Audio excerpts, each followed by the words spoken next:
Hello बच्चों, ये JEE main 2023 का क्वेश्चन है। फर्स्ट फेब शिफ्ट 2 का क्वेश्चन है। The surface of water in a water tank of cross section area 750 centimetre square on the top of a house is h meter above the tap level. The speed of water coming out through the tap of the cross section area 500 millimeter square is 30 centimeter per second. At the instant dh by dt is x into 10 to the power minus 3 meter per second.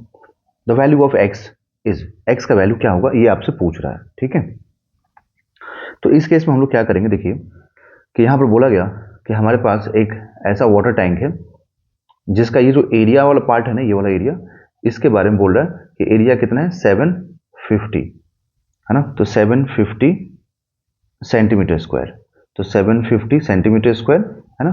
और यहाँ पर मतलब एक tap लगा हुआ है। अब देखो, अब हाउस पे ऊपर है तो टैप आप चाहे तो यहाँ भी लगा सकते हैं और चाहे तो हाउस बना करके नीचे भी लगा सकते हैं, कोई इसमें फर्क पड़ने वाला है नहीं, है ना। समझ में आया ना।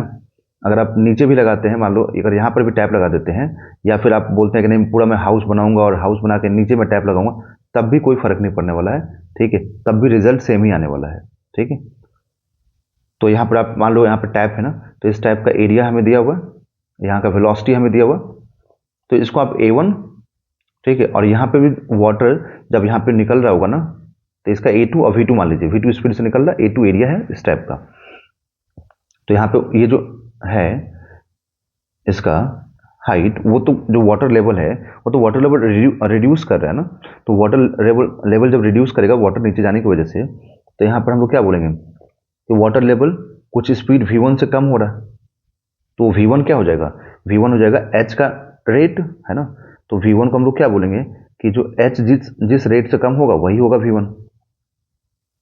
ठीक, तो यहाँ पर हम लिखेंगे A1 V1, मतलब इक्वेशन ऑफ कंटिन्यूटी अप्लाई करेंगे हम लोग। तो इक्वेशन ऑफ कंटिन्यूटी अप्लाई कीजिए, है ना, V2 A2। तो A1 लिख देंगे हम लोग 750 into 10 to the power -4 into V1 कितना हो जाएगा DH बाई DT, और V2 कितना दिया हुआ, तो V2 30 सेंटीमीटर में है, सेंटीमीटर पर सेकंड, जिसको 30 इंटू 10 टू द पावर -2 लिख दीजिए। ठीक है, और एरिया 500, तो एरिया हो जाएगा 500 millimeter square, that is 10 to the power -6। ये कैंसिल कीजिए, 2 जीरो इसका कैंसिल हो जाएगा। ठीक है, और उसके बाद से फिर 1 जीरो इसका इधर से कैंसिल हो जाएगा। ठीक है, और ये 5 से कैंसिल हो जाएगा तो 15, फिर ये 3 से कैंसिल होगा तो 5, मतलब 5 into DH by DT is equal to 10 to the power -2। ठीक है, तो यहां से मुझे जो DH बाई DT है ना, इसका रेट चाहिए, तो मैं क्या लिखूंगा कि 1 अपॉन ये 100, और ये 5 को भी मैं इधर भेज दूंगा, तो 1 अपॉन 500 आएगा। तो ये DH बाई DT मुझे क्या मिलेगा, 1 अपॉन 500 मीटर पर सेकेंड।